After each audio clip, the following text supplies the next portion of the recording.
இதுவரையிலும் தமிழக முதலமைச்சர் மு க ஸ்டாலின் நிதி ஆயோக் கூட்டத்தில் கலந்து இருந்தார்னா இந்த கேள்வி அப்படிங்கிறது வந்திருக்காது, இது பேச்சு பொருளாக மாறி இருக்காது.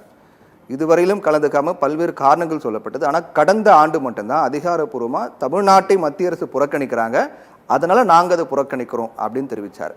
அப்போ கடந்த ஆண்டு புறக்கணித்த ஒரு நிகழ்வுக்கு இந்த ஆண்டு தமிழக முதலமைச்சர் மு க ஸ்டாலின் கலந்துக்கிறார் அப்படின்னா இந்த ஒரு ஆண்டு இடைவெளியில் நடந்தது என்ன அப்படிங்கிற கேள்வி வருது இல்லையா?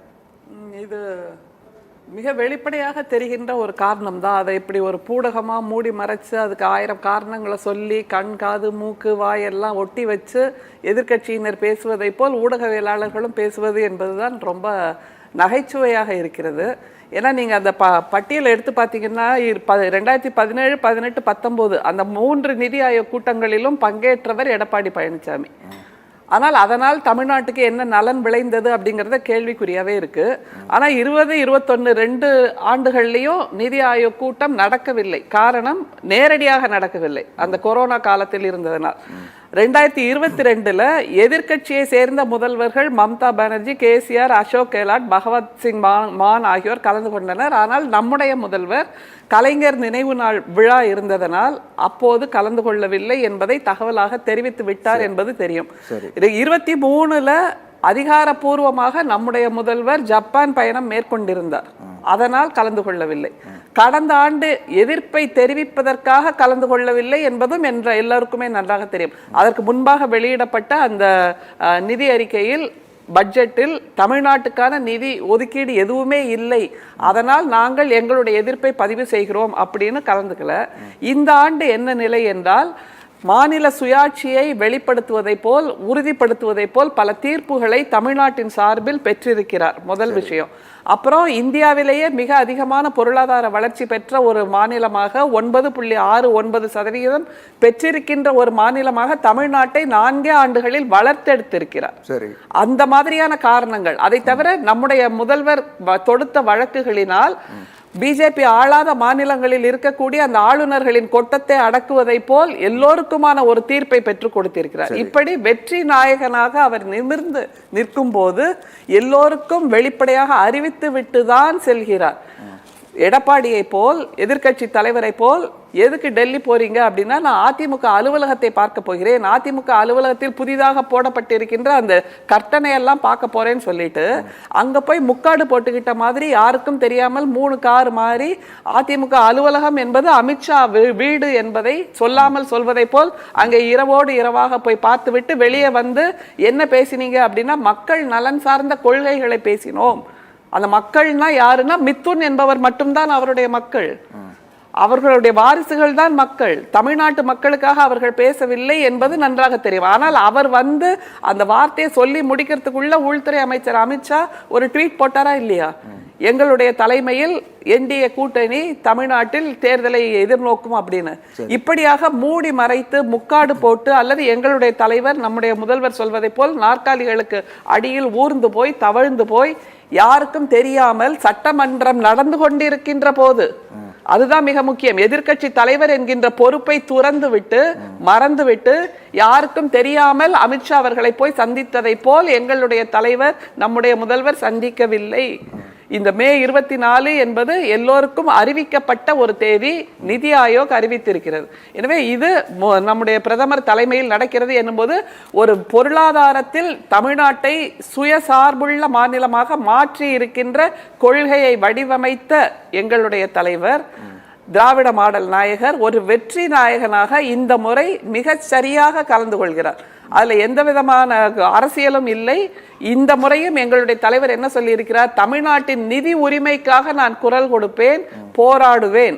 ஏன்னா இந்த நிதி ஆயோக் என்பது எந்த விதமான சட்டப்பூர்வமான அங்கீகாரமும் இல்லாமல் ஒரு கருத்தரங்கு மட்டும்தான், கருத்தரங்க கூட்டம் என்பதை போல்தான் நடத்துகிறார்கள் என்னும் போது இந்த மாதிரியான நிலையில் நிதி பெறுகின்ற அந்த நிலையை உச்ச நீதிமன்றத்தின் மூலமாகத்தான் நாங்கள் பெற முடியும் என்பதை மீண்டும் வலியுறுத்தி இருக்கிறார் நம்முடைய முதல்வர். அதுக்காக கூடுதலாக அந்த சர்வசிக்ஷா அபியான் அதில் கொடுக்கப்பட வேண்டிய 2152 கோடி அதை கேட்பது, அப்புறம் அந்த நேஷனல் எஜுகேஷன் பாலிசிங்கிறாங்க, அது நேஷனல் எஜுகேஷன் பாலிசி இல்லை, நாக்பூர் எஜுகேஷன் பாலிசி. அதன் மூலமாக தமிழ்நாட்டின் கழுத்தில் போடப்படுகின்ற ஒரு சுருக்கு கயிறு.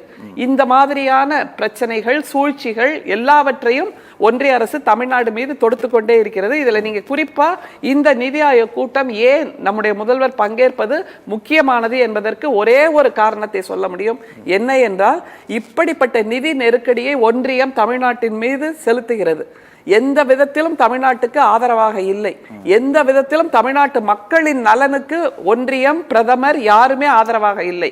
எந்த விதத்திலும் தமிழ்நாட்டின் வளர்ச்சி பணிகளுக்கு ஒன்றியமோ, பிரதமரோ, நிதி அமைச்சரோ, உள்துறை அமைச்சரோ ஆதரவு கொடுப்பதில்லை. அப்படி எல்லாம் இருந்தும் கூட, இத்தனை மூச்சடைக்கின்ற ஒரு சூழல் இருந்தும் கூட, இப்படி சுற்றி எரிந்து கொண்டிருக்கின்ற நெருப்புக்கு நடுவில் தமிழ்நாட்டை இப்படி வளர்த்தெடுத்திருக்கிறார். உங்களுக்கே தெரியும், நிதி ஆயோக் கொடுக்கின்ற தரவுகள் மூலமாக தமிழ்நாடு தொழிற்சாலைகளில் முன்னிலை இருக்கிறது, கல்வியில் முன்னிலையில் இருக்கிறது, சுகாதாரத்தில் முன்னிலையில் இருக்கிறது, மருத்துவ கட்டமைப்பில் முன்னிலையில் இருக்கிறது, மிக அதிகமாக பெண்கள் பாதுகாப்பாக பணிபுரிகின்ற நிலைமையிலும் முன்னிலையில் இருக்கிறது. வறுமை என்பது தமிழ்நாட்டில் தான் மிக மிக குறைச்சல் என்பது நிதி ஆயோக் கொடுக்கின்ற தரவு. நீங்களோ நானோ சொல்லல.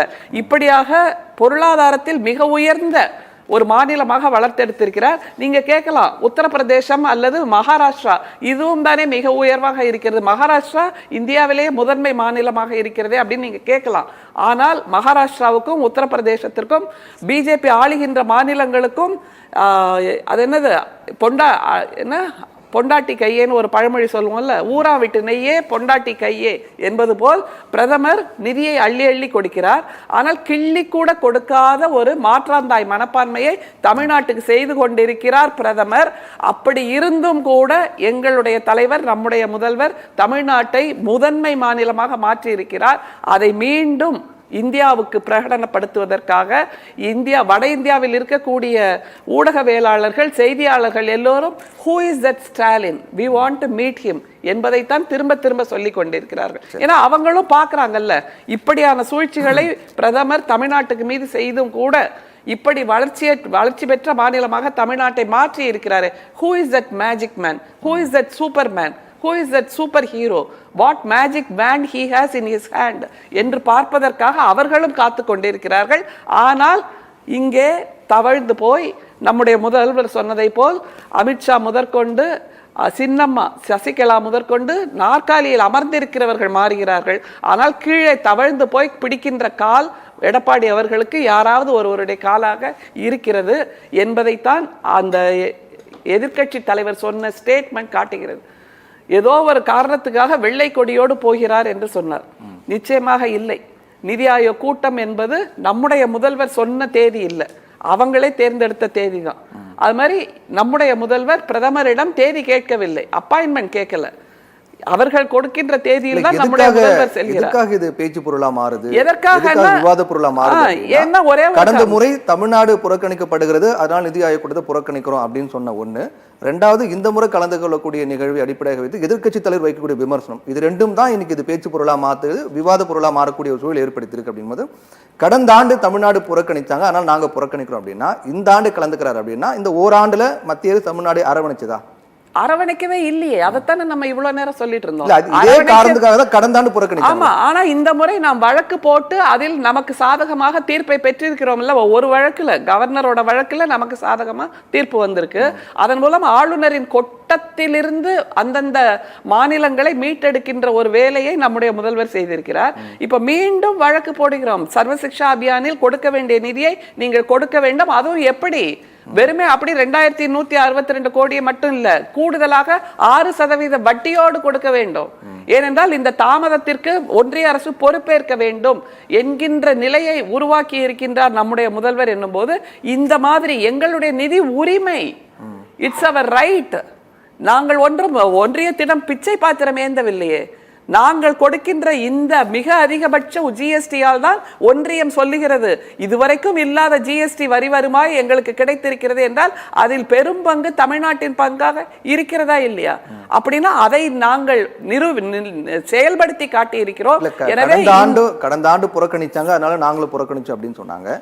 இந்த ஆண்டும் கூட நீதிமன்றங்கள் மூலமாக நாங்க வெற்றி பெற்றிருக்கோம் அப்படின்னும் போது இந்த ஆண்டு நீதிமன்றங்கள் மூலமா வெற்றி பெற்றிருக்கலாம், அப்படியே தொடரலாம். எதுக்கு நிதி ஆயோக் கூட்டத்தை கலந்துக்கணும்? இல்ல அதன் மூலமாக எங்களுடைய குரலை அங்கே பிரதிபலிக்கணும்ல, அது மிக முக்கியம்.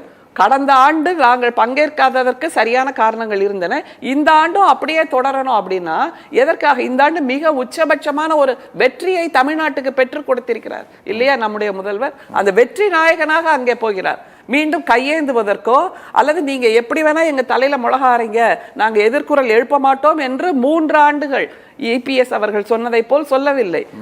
நான் வெற்றி நாயகனாக நிற்கிறேன், துணிந்து எப்போதெல்லாம் ஒன்றியம் தமிழ்நாட்டுக்கு எதிராக செயல்படுகிறதோ அப்போதெல்லாம் துணிந்து குரல் கொடுக்கிறேன், விமர்சனம் செய்கிறேன், அதற்கான செயல்பாட்டையும் எடுத்து முன்னெடுக்கிறேன், அதில் வெற்றியும் காண்கிறேன் என்கின்ற நிலையில் நம்முடைய முதல்வர் இன்றைக்கு இந்தியாவிலேயே மிக முக்கியமான ஒரு முதல்வராக, ஹீரோவாக மாறி நிற்கிறார். சாம்பியன் ஆஃப் தி மாசஸ் என்று நிச்சயமாக சொல்லலாம்.